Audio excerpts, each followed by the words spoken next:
नमस्कार किसान भाइयों, इंडिया प्रेस यूट्यूब चैनल में आपका स्वागत है। किसान भाइयों, चने का बाजार क्या 7,000 को छुएगा? किसान भाइयों, चने के कारोबार की बात करें तो इस समय चने की ठीक ठाक घरेलू डिमांड देखने को मिली है और चने के भाव की बात करें तो 2 दिनों के डामाडोल स्थिति के बाद चने के बाजार में थोड़ा सुधार हुआ है।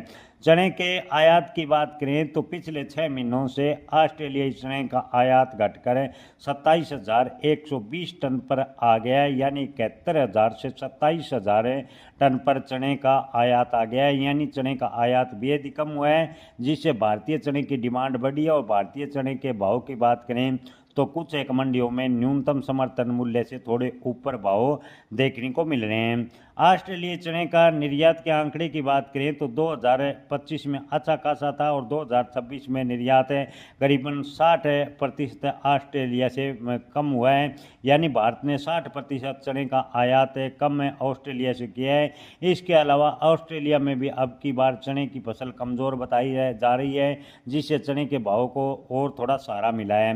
किसान भाइयों, इसके अलावा आपको बता दें कि फार्स की खाड़ी में तनाव और होर्मुज जल डमरू मध्य में एक बाधा के कारण संयुक्त अरब अमीरात यूएई को होने वाले चने का निर्यात भी भारत का प्रभावित हुआ है, जिससे यानी चने के जो सीमित तेजी फिलहाल बनी है उसे ठीक ठाक कहा जा सकता है। यूएई को अक्टूबर से मार्च के बीच आपको बता दें कि बेहद कम चने का निर्यात किया गया। आपूर्ति श्रृंखला बाधित होने की वजह से चने का बाजार डगमगाता हुआ नजर फिलहाल आ रहा है।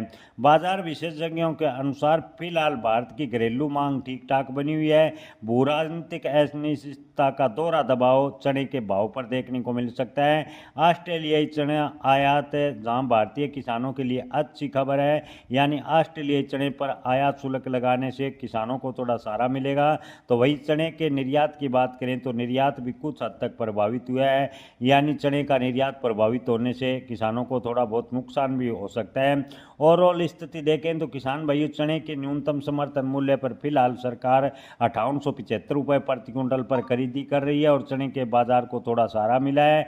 आपको बता दें कि आने वाले 1 या 1.5 महीने की बात करें तो चने के बाजार में 100 से 150 रुपये या 200 रुपये तक की तेजी बनने के आसार हैं। चने के भाव में बड़ी तेजी की संभावनाएं फिलहाल की स्थिति को देखते हुए नजर नहीं आ रही, क्योंकि जैसे ही सरकार चने की खरीदी बंद करेगी तो चने के दाम में कंट्रोल करने के लिए अपना स्टॉक अगर बाजार में जल्दी रिलीज कर देती है तो चने के बाजार पर फिर दबाव देखने को मिलेगा। ऐसे में किसान भाई तो आपको बता दें कि आप अपनी फसल बेचने व स्टॉक रखने का आखिरी निर्णय अपने विवेक से लें। जय किसान, धन्यवाद।